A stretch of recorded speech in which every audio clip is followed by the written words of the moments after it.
we'll ride again. Don't forget the online video bookstore at Infowars.com. Films like Endgame, Blueprint for Global Enslavement. You can get this film free when you get it with Endgame or the Obama Deception. An interview with Aaron Russo, Reflections and Warnings.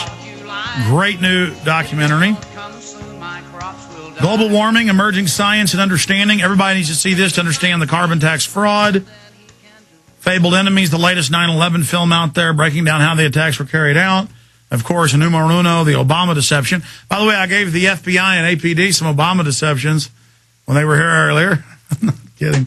I said, research material. Maybe you can find something to set me up for in here. Because this obviously is more than just this guy posting on the comment page. If you're asking all sorts of questions about, do I agree with it? And why would I take it down? Why the hell do you think I would take it down? Infowars.com or call toll free to get the books and videos. 888-253-3139. 888-253-3139.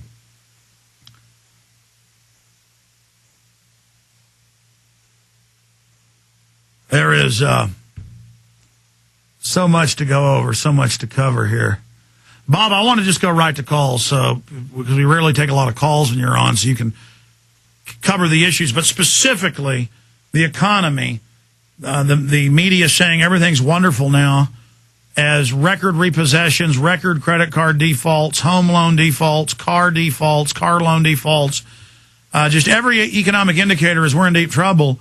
And they're still just saying everything's wonderful, as the banks now, as we said 6-8 months ago, took the bailout money and are hoarding it, and they're paying other banks not to loan.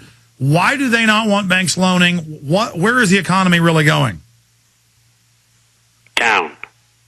And they're trying to tell us that the GDP for the second quarter was minus 1%. Now, the previous quarter, and I don't believe that figure, was minus 5.4%. And the one before that was minus 6.7. You don't take quantum leaps like that over quarter to quarter. I mean, that's a tremendous difference. And they're lying. I don't believe the figures one bit. And when I posted them for tomorrow's International Forecaster at the end, I said, I don't believe these figures one bit. And so they just lie. And it's all part of a propaganda war campaign to make you believe that the economy's doing good, so you go out and do the same things you were doing before they got us in all of this debt problem. Absolutely, my friend. There's a lot of concern out there about the flu. Clearly, they're using it as a political cover, a way to pose as saviors, a way to make tens of billions off vaccine. But they're now announcing they are going to use the Army for forced inoculations. They are going to try to forcibly shoot up the kids. They're trying to make enough vaccine for every American. Dr. Barack Obama wants everybody to take 3 shots at least for a non-event flu. So it's clearly a psyop. The question is, how bad? Is there some real bioweapon they're going to release?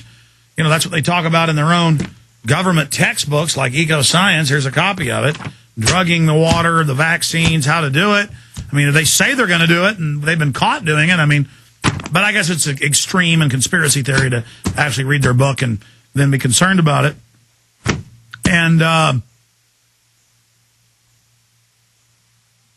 Alex, wait till they find out how many people are going to refuse to take it. Not only in the United States, but throughout the world. Now, I know it's mandatory already in some countries. And a lot of people aren't going to take it because they're listening to the information that you and I and others are putting out. My goodness, my health section is now, because of this, as big as my U.S. section of my publication. But everything that's good that I read that comes through, I post it and a link. And so the people are finding out everywhere. And I've had tremendous amount of requests of people wanting to leave the country because, as you well know, in other countries like in Latin America or Asia, they're not as sticky about everybody having a shot. You know, they might say you should, but they won't enforce it. But they will in the United States and in Europe. But what do you think the PSYOP's all about? Have a big political smokescreen to pass cap and trade, the gun bills, the open border bills, the water grab bill, and their whole agenda is stalling. And we see them building mass graves, getting the military ready since January that we know of. Then they prime the hype in April for this non-event of a few deaths. And then now they're acting like it's the end of the world. And that's just not how flu works. And all these top epidemiologists are on the news saying this is all a fraud, but that they don't know why. I think it's completely clear they're planning on using this as a pretext to lock everything down in the middle of the Depression. Or it could just be a beta test for that down the road. We know they're federalizing everything. We know we're under UN control under this level 6. I mean, Alex, you're right. It's a beta test to see what gains they can make, to see what the reaction of the people is going to be. And then they'll know when the big one comes, so to speak, 2 or 3 years down the line here, maybe in 6 months for all we know, what the reaction will be. And, of course, the shots that you have will be worthless against the next flu that they've created. One of the things that I married this possibility to is as you know, back in May I said that the U.S. embassies were receiving U.S. dollars to be traded for local currencies, and I backed into that, and that's verified. I've got several sources on that, and I said to myself, well, why would they do that? Well, it's because the dollar is going to go down, and they know it. And when it goes down, others, and especially commercial people in other countries, will not want to receive dollars. They want to be paid some other way, like in their own currency, perhaps. And the poor souls who are on vacation, they won't want to take their American Express or their credit or debit cards, or you won't be able to use perhaps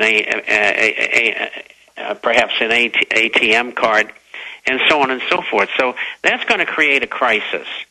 And I think the dollar will fall from 79.5, where it is right now, to the support level of 71.18. And during that period of time, you'll have this flu situation going. You'll have legislation which has been ground to a halt. And I think they're going to do a beta test of 3 to 5 days on shutting the banks down. There's a good possibility of that. And then the next time around, when they shut the banks down, they're not going to open them. And then they're going to have a devaluation, and they're going to have a default, and they're going to have a big powwow like they did in the early 70s in the Smithsonian talks, and then at 1985 at the Plaza Accords. And all of these countries will get together, and they will have formulas for devaluing those currencies against revaluing these currencies, and there will be a default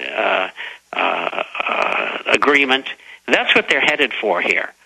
And so that's why it's extremely important not to be long any currency if you can help it, and to be in gold and silver related assets, because they are going to either hold their own or go up in value. It's like a bad dream, Bob. I mean, everybody I know is either losing their job or getting pay cuts.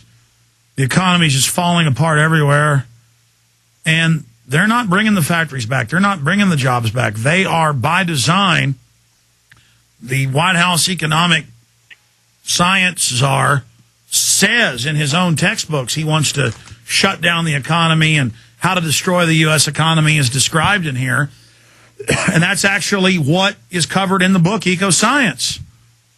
I mean, that's what they're doing now. It's that they're so over-the-top criminal that we're almost defenseless against it, just because we can't even imagine they're this corrupt. I've always said that it is very, very difficult for the average, decent human mind to even contemplate the diabolical criminality of these people. They just can't believe people can be that bad, just like you just said.